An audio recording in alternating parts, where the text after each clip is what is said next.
Relationship lessons, things that we can learn from each other, and we want you to become a part of that conversation, and we want to hear your story. There are some things that people want out of life, and some of the things that most people want is to find a great mate to have a long life relationship with. I think all of us will agree with that. Now, the stereotype, or that which is expected, is that the people believe that women are looking to bond and nest while men just want to play the fields for as long as they can. But recent research shows otherwise. Single men, for the most part, want to get married. The best time to approach men to get married? Well, some say between 21 and 24 and 50 and up. Also, studies are indicating that single women, they want to get married, but only to do so if it is improvement over their independence. What do you look for in a mate that you know that's solid, these qualities, these characteristics that allowed you to find that the apple of your eye, to find your soulmate? How did you know that the person that you are now married to, that this was the guy or that she was the woman? How did you know? What was it about them? What would you advise somebody that's single, that's looking for someone and don't want to put up with a lot of crap and a lot of flaky behavior, but you can give them some coaching so that if you see these things, this one is a keeper? I want you to call. The number to call and share your insights from your wisdom, from your making some good choices. That number is 888-539-2980, 888-539-2980. How did you find the relationship, the dream of your life? Anything you want to achieve, anything you want to learn, master, experience, there's somebody out there who has a life experience, the understanding, the network, the capital, the thing you need to be able to achieve it. But they're not going to give you what they want, or they're not going to give you what you want, rather, and need, until you first give them what they want and need. And you're not even going to find out what they want and need until you first get in a relationship of rapport. If you don't do that, you're never going to learn anything. Rapport is power. What is a relationship of rapport? Rapport means total responsiveness between people.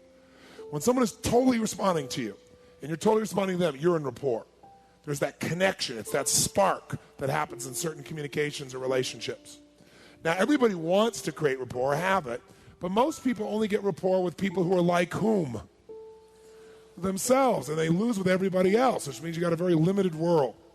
So we want to take it to a different level. Questions don't create rapport. Questions are a tool we use to dig for something. What are you digging for when you're asking these questions? You're trying to find something in what? That's right. So write in your notes, rapport is created by a feeling of commonality. Rapport is created by a feeling of commonality. Rapport is created by a feeling of commonality. When we feel like we have something in common with someone, there's a spark. Now, here's the problem. If rapport is created by a feeling of commonality, most people try to get rapport by using words. But you've already learned something. What percentage of our communication skills are words? What percentage? 7%, which means you're leaving out 93% of your skills, which is why most people don't get rapport with a large number of people. You know, what do? You walk in a restaurant, a bar, and go, "Hi, what's your name? Where are you from? Why are you here?" And the person says, "My name's Habib. I'm from Iraq. I'm a terrorist. I'm here to kill people." And you go, "Amazing. Me too." No. See, words don't always work, do they? But there is something that always works to get rapport, and it's something called matching and mirroring. Matching and mirroring. People like people who are like whom? Themselves. And people don't like people who are not like themselves. To be more specific, write this down. People like people who are like themselves, or who are like how they would like to be. People like people who are like themselves, or are how they would like to be.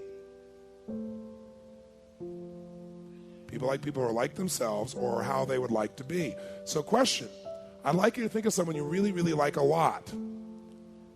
And then if you would, raise your hand if this person is either like you, or they're like how you want to be. If that's true, raise your hand and say, "I." Of course, that's why you like them. Now, think of someone you don't like.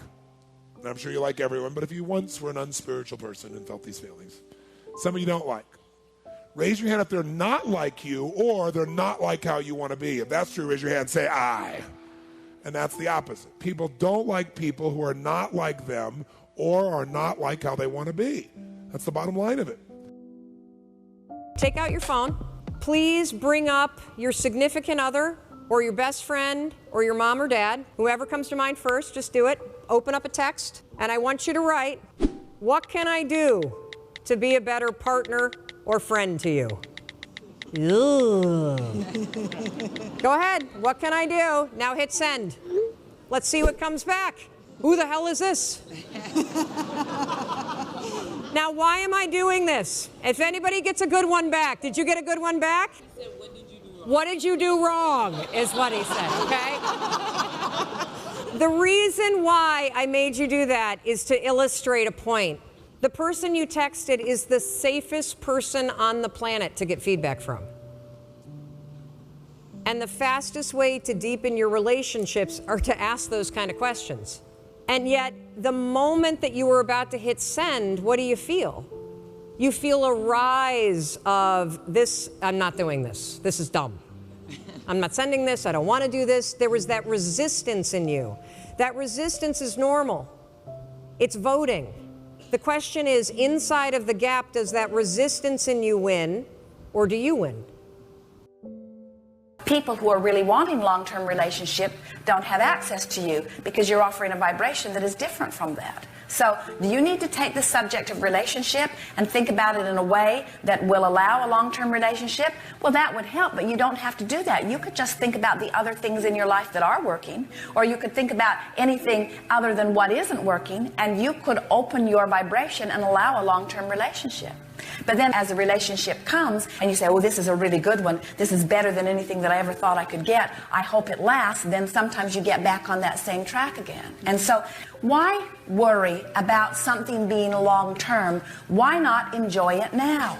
And so, you see, we think that the reason that people get fixated on the idea of long-term anything, I want to win the lottery so I'll have long-term money, or I want to get a relationship that will be long-term, or I want to find the perfect house that I will really be happy in committing myself to for a long period of time. And we think the reason that so many of you do it is because you believe really in shortage. You don't think that there's that many really good ones going around, and you're afraid that when you get one, that if that one doesn't stay, that then there'll be the shortage, the drought of not being able to find the others. And what we're wanting you to understand is that there is an ongoing avalanche of well-being flowing to you. And you don't have to take a little piece of it, no matter whether it's a relationship or a piece of money or a house or a piece of property. You never have to take hold of a piece of it and say, I've got to protect myself, I've got to hold this, because if I don't protect it, then the well-being's going to get away from me and I'm going to be left in a drought or with nothing. Because universal forces are hearing your desire and are keeping the reservoir of well-being flowing to you at all times. If you are not worried about it being so long-term, more of them would be. But we want you to start saying to yourself, when you find yourself saying, I hope this lasts, or I want to attract one that lasts, we would like to hear you begin to say, fun now doesn't matter. Fun now doesn't matter. Fun now doesn't matter. Fun now doesn't matter. It's fun now. Life is good now. Doesn't matter. Fun now doesn't matter.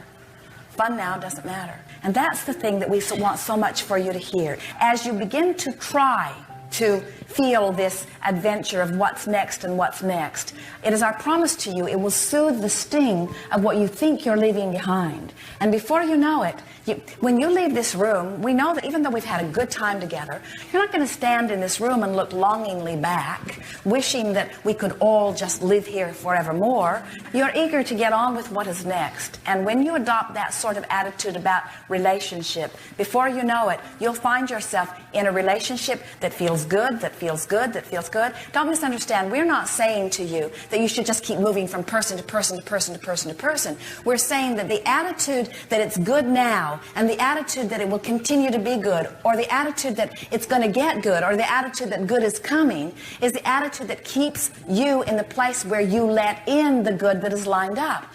We wish that you could see, from our vantage point, what's lined up for you. you would not be crying. You have to go with the flow of universal forces. Give it up. Give up the resistance. Stop the struggle and start having a good time. And stop making such a big, hairy deal out of everything. Not just you, but all of you. In other words, stop making big things out of little things. Relationships are not the big thing that you make them out to be. It's an opportunity to experience more of who you are. It's an opportunity to explore close up who someone else is so that they can explore close up who you are. In other words, your relationship with your source is where your true joy comes from, you see. And sometimes you hook up with someone who has light in their eye, and for a little while they serve as a catalyst to hook you up with source. But they've only been a jumper cable to hook you up with source. You have a direct route to hook up with source. And when you hook up with source, then you're joyful in your now, and then the people that come to you, you have a very nice dance together, you see.